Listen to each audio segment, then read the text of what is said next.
नमस्कार YouTube family, परीच किचनमध्ये आपल्या सर्वांचं खूप खूप स्वागत. आज आपण बनवतोय झणझणीत चमचमीत ढाबा स्टाईल पावभाजी. चला सुरू करूया आजची रेसिपी. फ्लावर आपण वॉश करून घेऊया गरम पाण्याने. फ्लावरमध्ये गरम पाणी घालून आपण वॉश करून घ्यायचं आहे. थोडा वेळ त्याला पाण्यामध्येच ठेवून देऊ. आणि आता आपण मटार घेऊया. हे पण मी वॉश करून घेतलेले आहेत. गाजर घेतलेलं आहे, थोडं त्याला बारीक कट करून घेतलं आहे. थोडंसं बीट घेतलं आहे, अर्धा बीटचा तुकडा घेतला आहे, त्याला बारीक कापलं आहे. बटाटा घेतला आहे साली काढून, आणि 2 टमाटर घेतलेले आहेत मोठे, कट करून घेतले. आता आपण वॉश केलेलं फ्लावर याच्यामध्ये घालूया आणि आपण या सर्व भाज्या कुकरमध्ये शिजवून घ्यायच्या आहेत. आपली भाजी झणझणीत होण्यासाठी आपल्याला एक लाल मिरचीची पेस्ट तयार करून घ्यायची आहे. त्यासाठी मी ते 1 मिरच्या वाटीमध्ये भिजत घातल्या होत्या गरम पाण्यामध्ये, आणि त्यामध्ये लसणाच्या पाकळ्या घालून आपल्याला ही वाटून घ्यायची आहे. याची पेस्ट तयार करून घ्यायची. याची खूप छान चव लागते भाजीमध्ये आणि खूप भाजी झणझणीत आणि मस्त होते. अशी आपण पेस्ट करून घेतलेली आहे. अशा प्रकारे वाटून घ्यायची आणि पेस्ट करायची आहे त्याला. आता आपली भाज्या ज्या आहेत त्या शिजलेल्या आहेत. आपण आता त्याला स्ट्रेन करून घ्यायचे आणि त्याचं पाणी काढून घ्यायचं आहे. हेच पाणी आपण नंतर पावभाजीमध्ये वापरायचं आहे, पण त्याला आता सध्या आपण त्याला थोडं स्ट्रेन करून घेऊया एका स्ट्रेनरने. आता आपण कांदे कापून घेऊया. मी ते 4 कांदे घेतलेले आहेत छोटे छोटे, एकदम बारीक कट करून घ्यायचे आहेत कांदे. अशा प्रकारे छोटे छोटे कट करून घेऊया कांदे.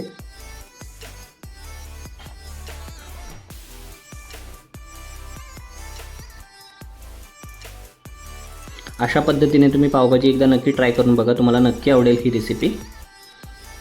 कांदा बारीक झाला आहे. आता आपण टोप घेऊया. एका टोपामध्ये आपण ही पावभाजी बनवणार आहोत, तर त्यासाठी आपण बटर टाकलेलं आहे इथे. आता बटर मेल्ट झालं आहे. आपण बारीक चिरलेला कांदा यामध्ये घालूया आणि आता आपण याला कांदा गोल्डन ब्राऊन होईपर्यंत कांदा आपण बटरमध्ये भाजून घ्यायचा आहे. गॅस मिडियम फ्लेमवर ठेवायचा आणि कांदा आपण मिडियम फ्लेमवरती भाजून घ्यायचा आहे.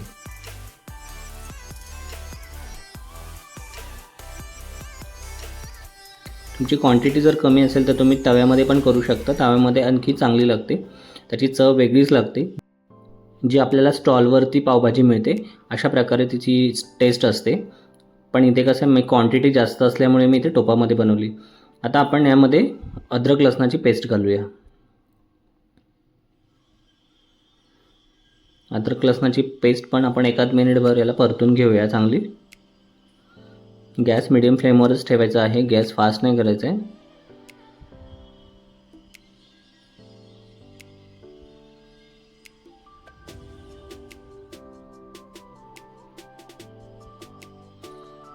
कांदा आणि आलं लसणाची पेस्ट आपली परतून झालेली आहे. आपण आता यामध्ये ती प्युरी घालूया जी आपण बनवली होती. मिरची आणि लसणाची पेस्ट आपण याच्यामध्ये घालूया आणि याला मस्त 1 मिनिटभर परतूया. याच्याने खूप चांगली चव येते भाजीला आणि थोडासा झणझणीतपणा येतो. तुम्ही अशा प्रकारे तुम्हाला जर कमी तिखट हवं असेल तर तुम्ही कमी घालू शकता याच्यामध्ये, किंवा हे स्किप करू शकता.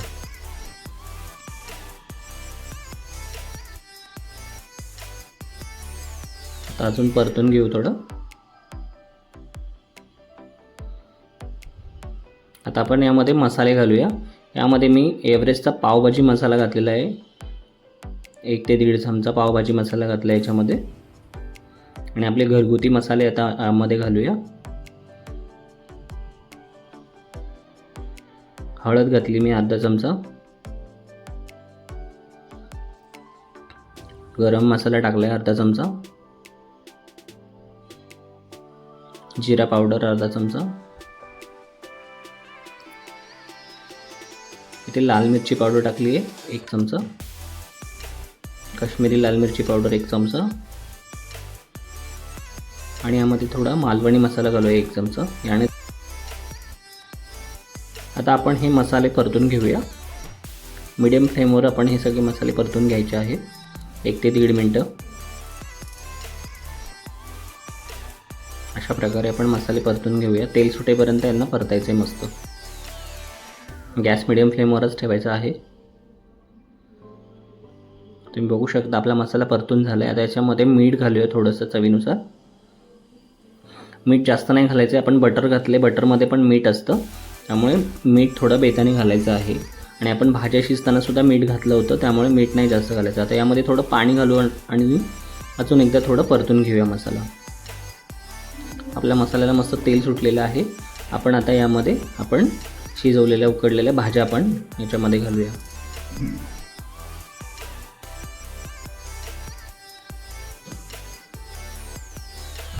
आता याला मिक्स करून घेऊ, थोडं परतून घेऊया भाज्या सगळ्या मसाल्यासोबत एकत्र करूया.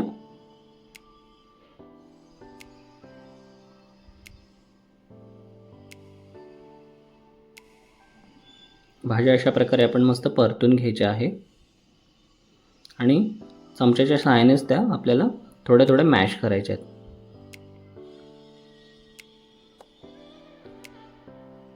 म्हणजे आपल्याला कसं आहे, मॅशरने जास्त दाबायची गरज नाही लागणार. आपण असं परतताना त्याला थोडंसं मॅश करत घ्यायचं आहे.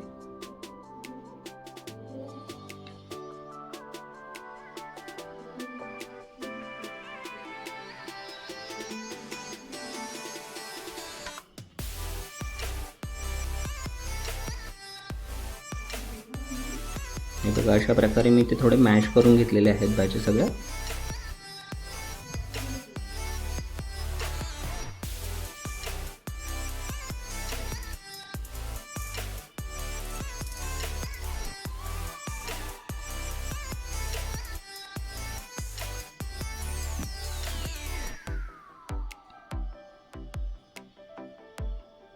आता आपण मॅशरने थोडंसं मॅश करून घ्यायचं आहे. आता बघा, अशा प्रकारे मॅशरने आपण सगळ्या भाज्या एकत्र मिक्स करून मॅश करून घ्यायच्या आहेत. थोड्या थोड्या हळूहळू एकदम हलक्या हाताने मॅश करायचं आहे. गरम गरमच आपल्याला मॅश करायच्या आहेत, म्हणजे आपल्या ह्या भाज्या पटकन मॅश होतात. गॅस मिडियम फ्लेमवरच ठेवायचा आहे.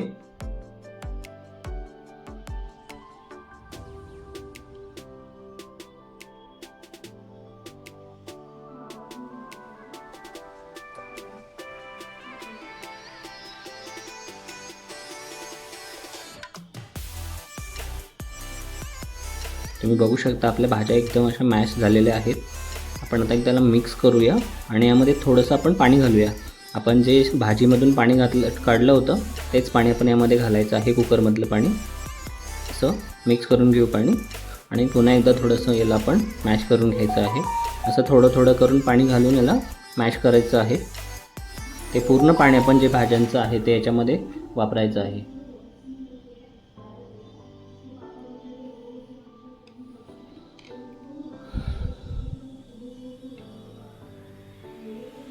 जर तुमच्याकडे पाणी जर कमी असेल, म्हणजे भाजीचं पाणी जर कमी पडलं तर तुम्ही गरम पाणीसुद्धा यामध्ये घालू शकता. अशा प्रकारे आपण भाजी आपली मॅश करून घेतलेली आहे.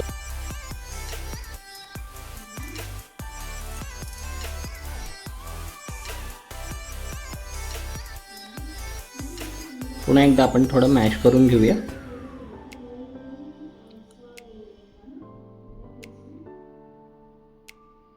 तुम्हाला जर जास्त बारीक आवडत नसेल तर तुम्ही थोडं मोठं पण ठेवू शकता भाज्या. आता आपण याला झाकण ठेवूया.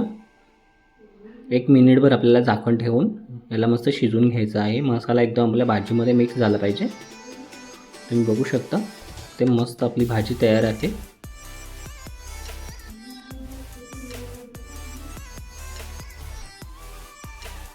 झणझणीत आणि चमचमीत अशी आपली भाजी तयार आहे. आपण आता यामध्ये कसुरी मेथी घालूया थोडी आणि कोथिंबीर घालूया थोडी.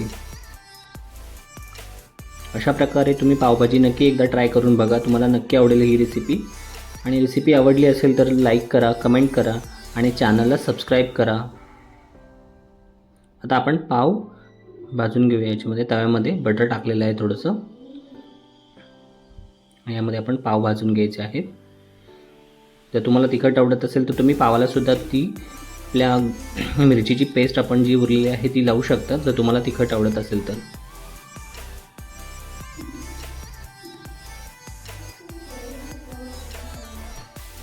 आपली झणझणीत चमचमीत ढाबा स्टाईल पावभाजी तयार आहे. आपण आता सर्व करूया.